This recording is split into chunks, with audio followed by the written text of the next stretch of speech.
I'm working on it.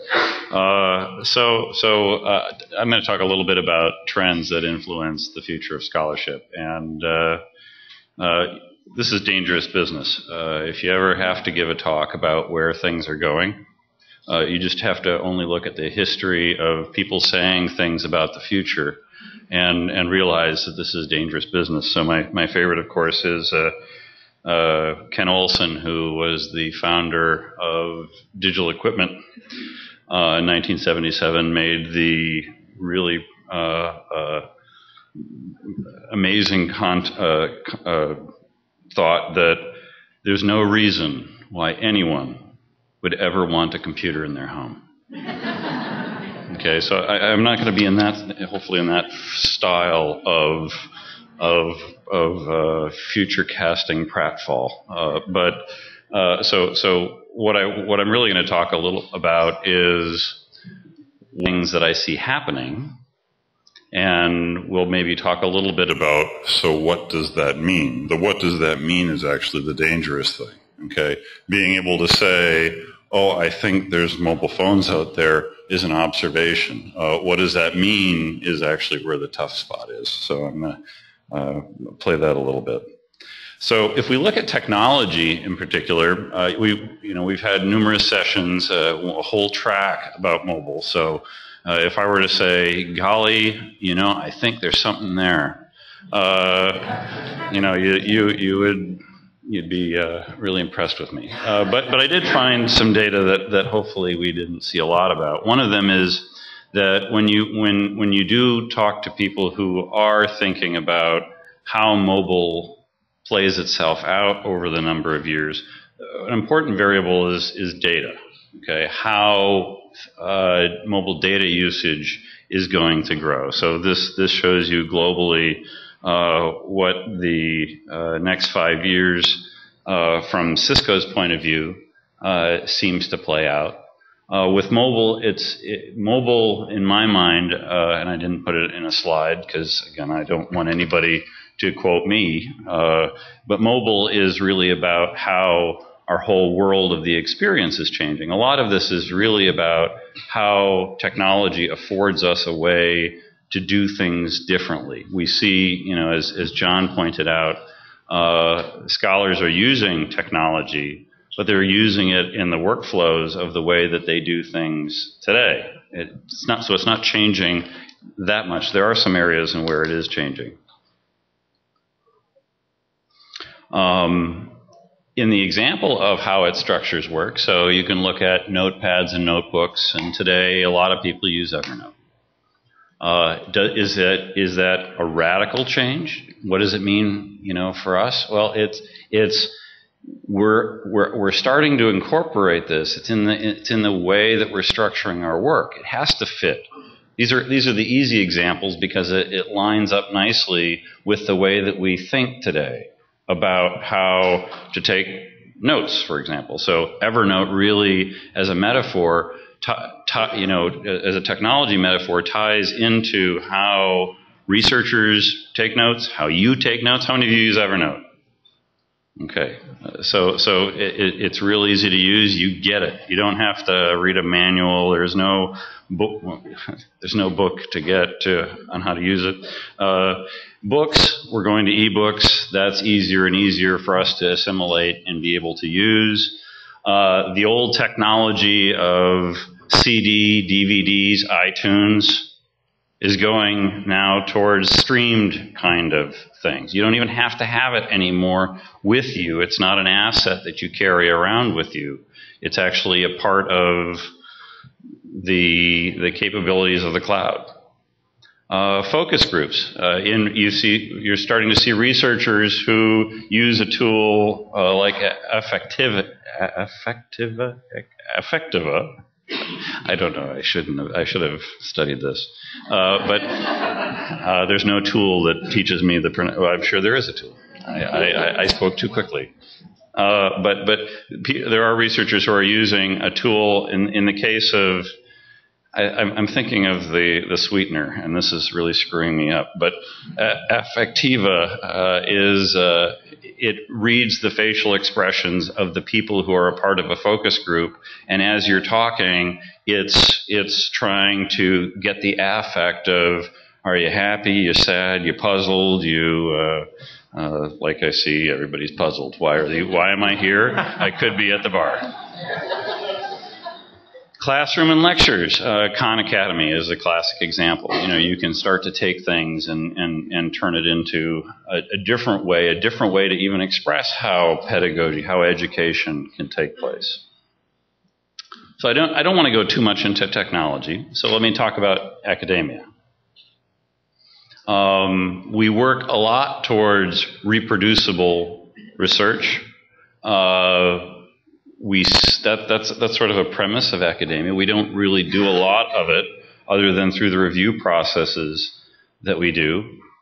We have policies that are helping to change the way that we think of doing our work. So policies on preservation, making sure that we're able to preserve the data that is associated, that is actually the root element that got you that published article to begin with. Or requiring access to open access repositories, or now open access of the work that's being done.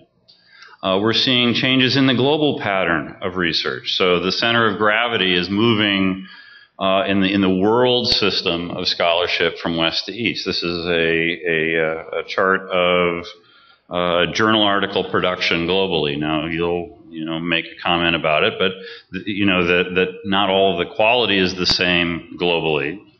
But we are certainly seeing a different distribution of the production of works of scholarship. If you look at citations of U.S. research articles in non-U.S. literature, okay, you're seeing that U.S. as a percentage in the top 1% is going the way of a lot of other research. In other words, there is more citations beyond just U.S. citations as we've been progressing over time. People are citing more works in Japan, from the Asia 8, from the EU than ever before. We're more global in the way that we're starting to look at others' works, and certainly when you look overall the works, it's even less so by comparison. The share of citations in international literature. This is, you're seeing that, oh gosh, what am I seeing here? If you look at the United States, as a percent of the share in international literature, it's grown, but it's not the largest of the citations that is out there. In the Asia 10 market, the citations of articles in that area, U.S. is dropping in the number of citations. The European Union is fairly stable. Japan is dropping, and where you're seeing the growth is in China. This isn't surprising. You probably covered this in the earlier topic, so I'm not going to spend too much time. We look at research. The expenditures. This is a chart from the National Science Foundation of expenditures. This is from 2008. We're spending an awful lot of dollars that end up becoming part of the funding that cascades into higher ed, which cascades into library spending, and you can see that life sciences is the strongest dimension of those expenditures. But it doesn't line up with what you see in education. So if you were curious in Dell Dinner Party Trivia of, so what's the single largest conferred degree area in higher ed, it would be an education degree, followed by business. Okay, it doesn't tie at all to where we're actually making our research funding. There are differences in discipline. Differences in discipline play out in a couple of ways. This is in the output of doctorates, for example. So you can see that the largest volume of doctorates is also in education. The life sciences is about half that. Where they go, in some fields they stay in academia. In engineering, most of those folks end up going into the real world, I guess, if you want to call it that. The point of some of these differences is when we're thinking about how the future plays out, there's different pressures on each of these disciplinary areas. Okay, the intensity of occupants in those fields. So go back to thinking about how many people are coming out with an education degree. How they utilize information resources is very different, and the intensity of it is different, and the size or the volume of users or of researchers in that area is very different. If you look at engineering as an example, we know that we can carry on the use of information assets outside of academia, and we can carry those on much easier in that space than in, say, the humanities, where basically doctorates there stay in the humanities. There's characteristics of the work itself. So the age of references. The red line represents the humanities. So the humanities are more willing, or actually it's not more willing, it's more important to their scholarship to be able to draw on a deeper time depth of reference material that's available, versus the purple line, which is the social sciences, and the green line, which is the sciences. These are very precise measures, as you can tell. Citation, the sources of citations. So blue is journals, and so not surprising for disciplines like chemistry, journals are the key to their scholarship.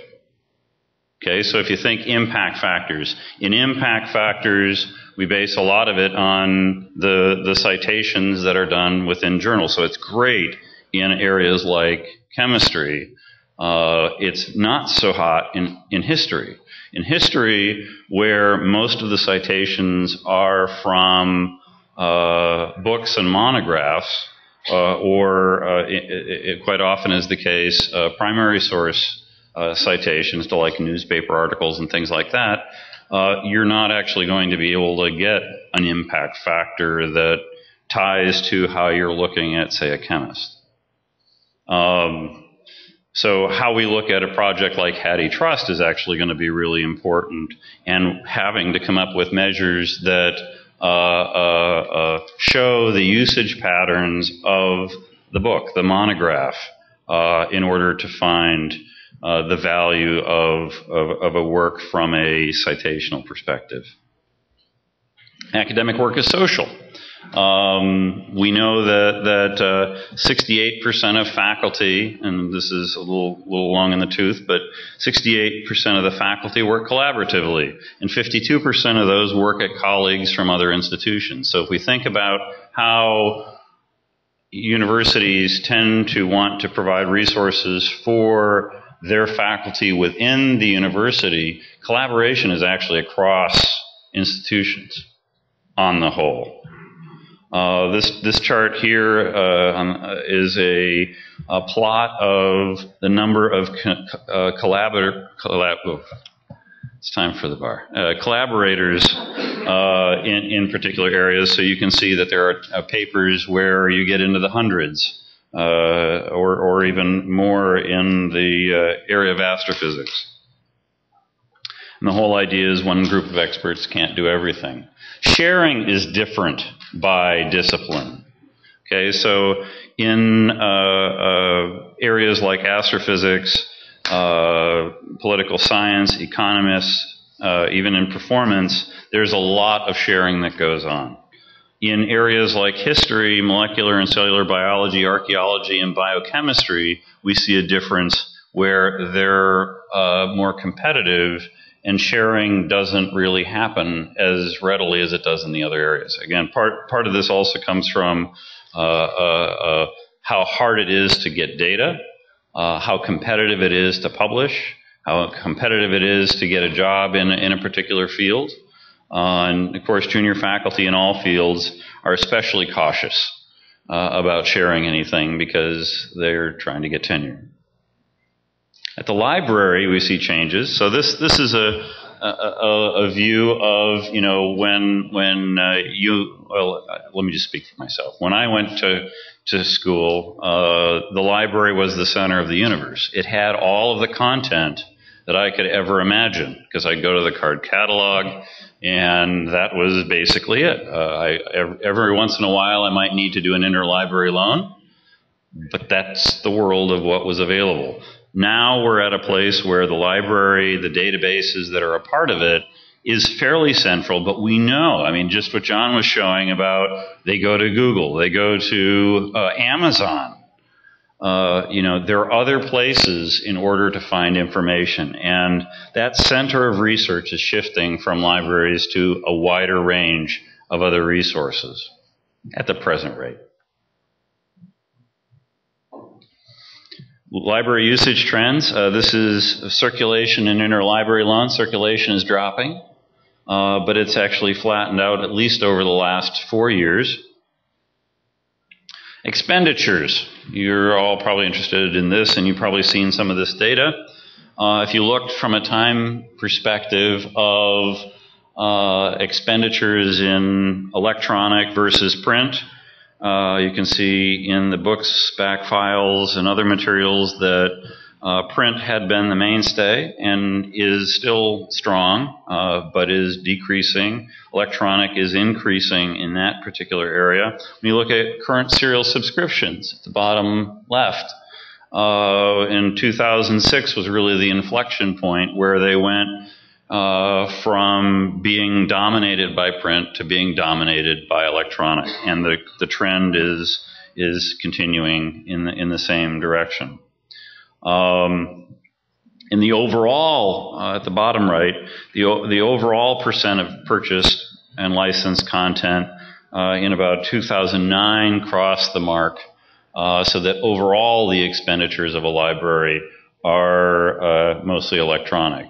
Now, one of the points I was trying to make, but I couldn't find evidence quickly enough, was we're spending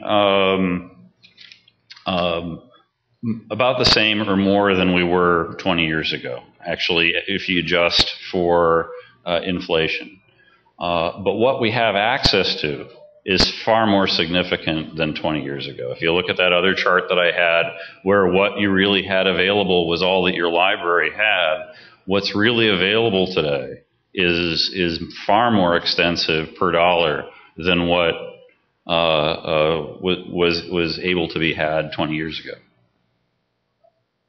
Discovery methods are changing. I'm going to skip through this because in the interest of time.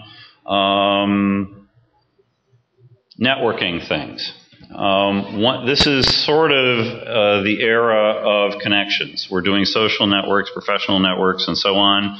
If you think about the document itself, this is being where am I going? Oh, I'm pressing the wrong button. That's why this is going the wrong way.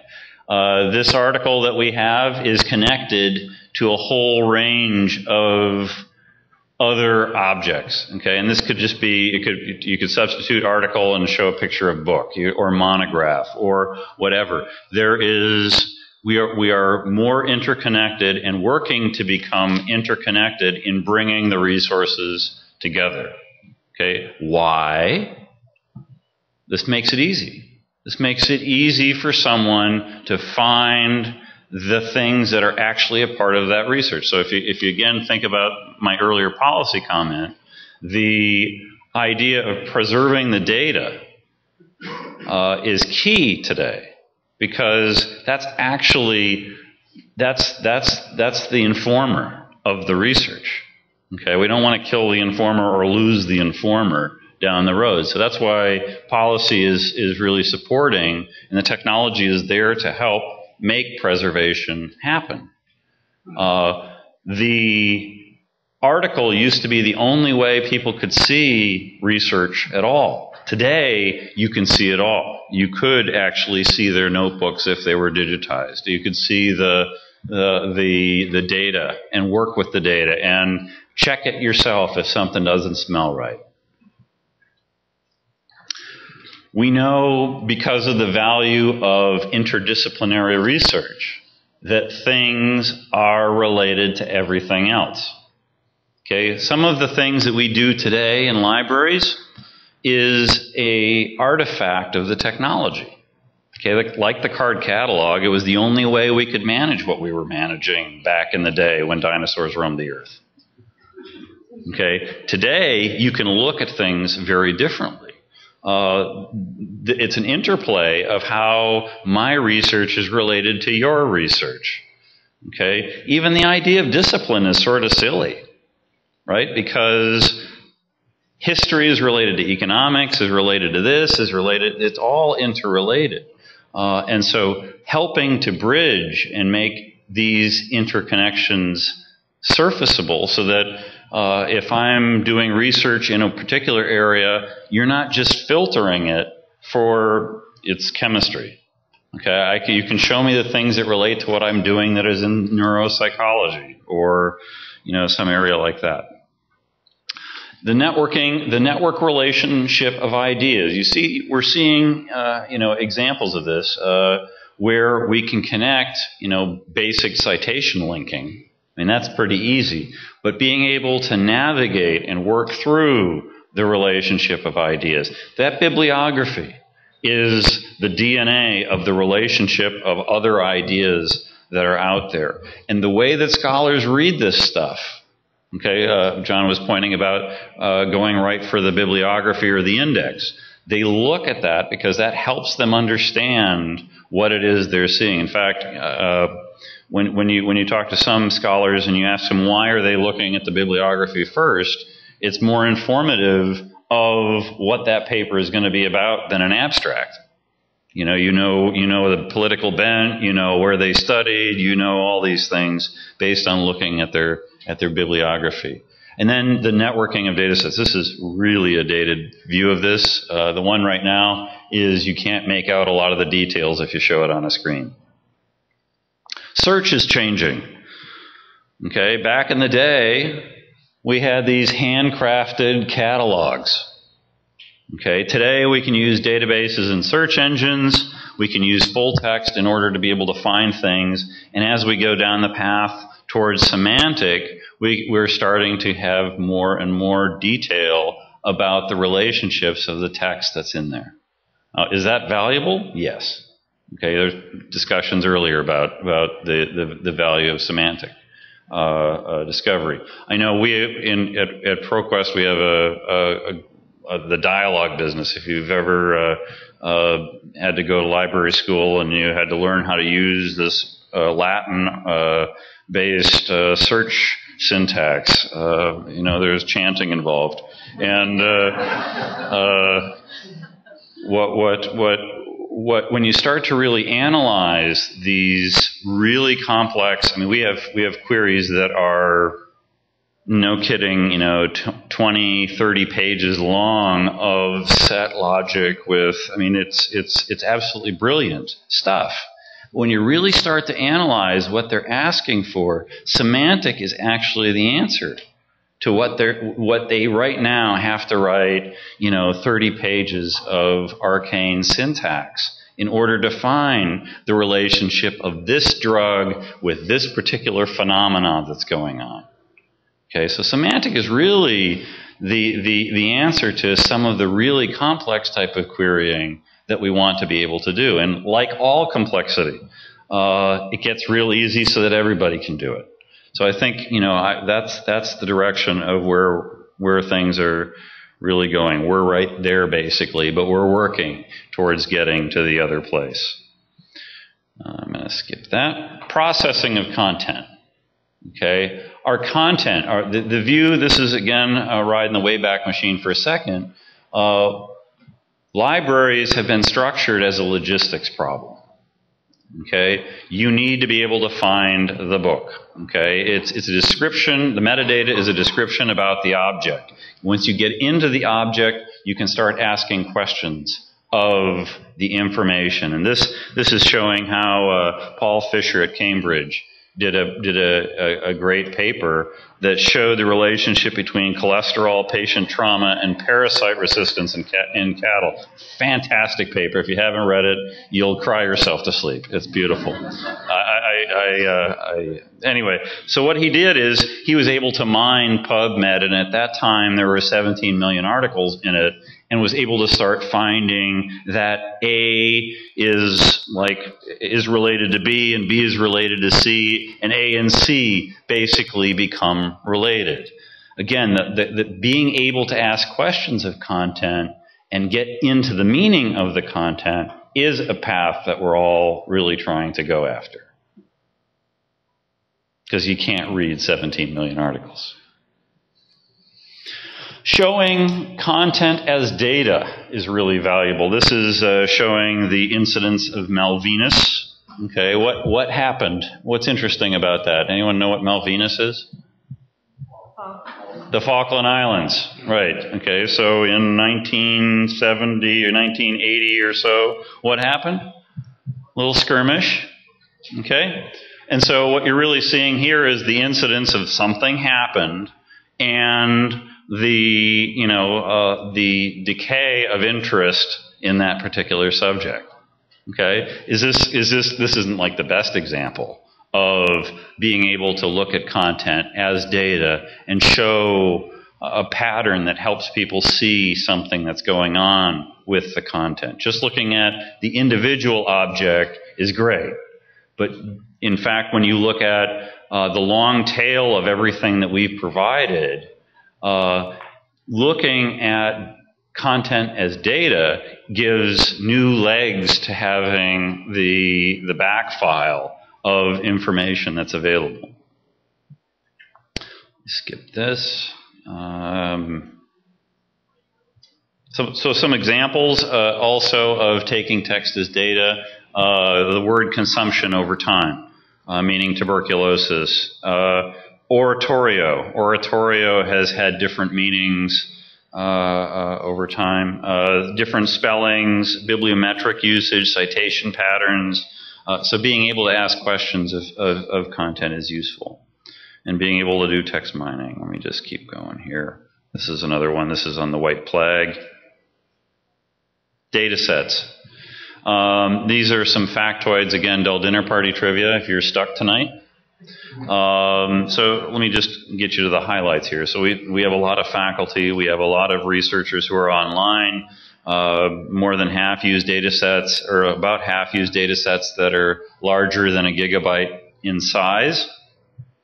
10% or 11% store data outside their institution, 50% store it in their lab. What does that mean? It's on some server that they paid for with grant money that nobody is maintaining, who really may know something about maintaining a system like that. 66% of faculty have requested other people's data. Let me go skip down to the bottom. 2.7 times more citations accrue to papers with their data that is accessible. Okay, is that useful? Yeah, if I'm trying to get tenure and I want citations, making my data available is actually really valuable because people will now use my data and will cite me for that, which is really important. 3 to 6 times more papers emerge if the data is accessible than if people don't know about it. And this is the tree falls in the woods problem done a little differently. So, summary, and this is the big drivers of change to think in mind is so we know this wireless global thing is happening, okay? That is huge because it means scholarship is wherever you're at. Doing what you're doing is wherever you're at. It's about what you're doing, not what we provide. The trend of having inexpensive devices, apps, and services, paying $1.99 for an app, having a cheap device that does really powerful things that, again, Ken Olson couldn't imagine one having at home. It's changing how we think of things. Global technology innovation. This is just a blanket bullet. The change of innovation. Just think last 3 years, what's happened. We are at an inflection point of technology change, and this is always a true statement, I'm sure, where it's going to have profound differences in how people work in doing the scholarly thing. Policy shifts in academia obviously is an issue. The internationalization of scholarship is changing a lot of things. I know certainly from the marketing of content perspective. The growth in primary source data sets is certainly a trend. But the last two are the ones to really keep in mind. The fearless and connected entrepreneurs. Okay, we're seeing it's fun to watch what people are doing to tap into APIs that we're providing, to scrape some things that we're providing. There's some great innovation going on in that particular space. And in particular, the fearless and connected researchers. Okay, there is a percentage, the advanced movers of higher ed, of research, that are innovating. Some of them stop doing what they're doing and create a company to do those things. And you probably know of examples of people that have turned their idea of a way to improve the process of doing research and turning that into something that actually has profound effects on the way that scholars do what they do. So, thank you.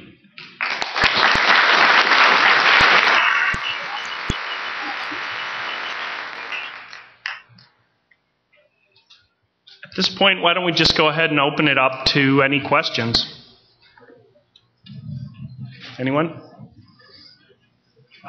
Yeah, I'm the founder of academia.edu, so the platform for academic and show research, and that was a great session. I mean, lots of really work and data, and just a terrific food for thought. This is a question for John on some of the data that you had, which is, I had a couple of sort of questions about the Discovery Channel, the program about discovery research. One of the things that I noticed was missing from the list was colleagues' recommendations.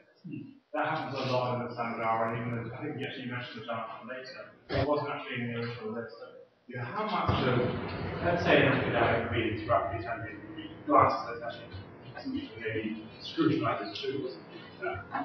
Do you have a sense, of what percentage of that can break down the various categories, including colleagues' recommendations? I don't have any sense like that. I can comment, though, that the question I was listing were the data sources that you consult. There was another question we asked, how do you decide what to read? And one of the interesting words we got back was gossip, which we took to mean colleagues' recommendations. And basically people listening to each other to get recommendations on what to read. So that was in the list. It just wasn't in the particular one I presented. There's another, a senior scientist commented that he doesn't need to read articles anymore. His students tell him what's going on, which is a colleague recommendation also in a sense. So it's definitely in there. And you could say that's also social networking. It just happens in probably some non-electronic space or email, other types of private communications. No, we didn't ask people to rank. The only ones I can rank are the electronic sources, and I can rank them based on Highwire's server logs to say that Google is it's Google, PubMed, Google Scholar, 10 to 1 to 1 in terms of of amount of traffic referred. That doesn't really answer your question, but it's the only number I have. I have one other thing to mention, and that is there has been research that suggested that choices of publications for reading, that a key influence for that was the advisors. So I think, the advisors end up being a conduit which helps the junior faculty to identify the most important sources to consult and the most important people to collaborate with. Anything else? Comment that I think research literature sources, people are research literature sources too. I mean, there was some comment this morning that I sort of thought, I don't like that sound of that, but the first plenary speaker said, we are nodes in a network. We are nodes in our friends' networks. And I thought, no, I'm a friend, I'm not a node. But in an information graph, I'm a node. And so I think that's really goes to, you get information from articles, you get information from colleagues. Yeah, and social networks are fueled by email and Microsoft Word in some respects. Yeah. Yep. The start with the data sets at the end, I think that's fantastic. The idea that you attach a data set to a paper and you get the 2.7 actionable citation, that's just a huge incentive to share data. Many scientists can't be bothered to share data sets because they're like, there's no incentive.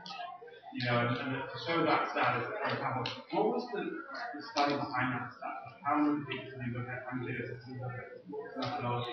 Yeah, I can point you to the cited work that actually produced that data. I mean, one of the big challenges is not all data is created equal and is curatable in exactly the same way, and so that is a part of the challenge. But in some fields it's the ethnographic notes are available. In some fields it's the SPSS data file with the data dictionary that goes with it. In large science, it's actually a very different problem.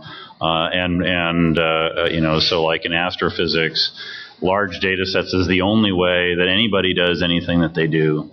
It's managed from actually a very different vantage point. That's sort of why I was making the point about how disciplinary differences actually make a real difference in how we're even thinking about some of these questions like data sets.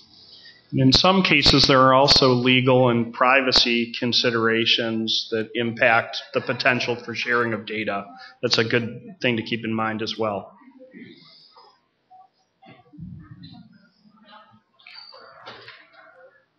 No one else? All right. Well, thanks a lot, everyone.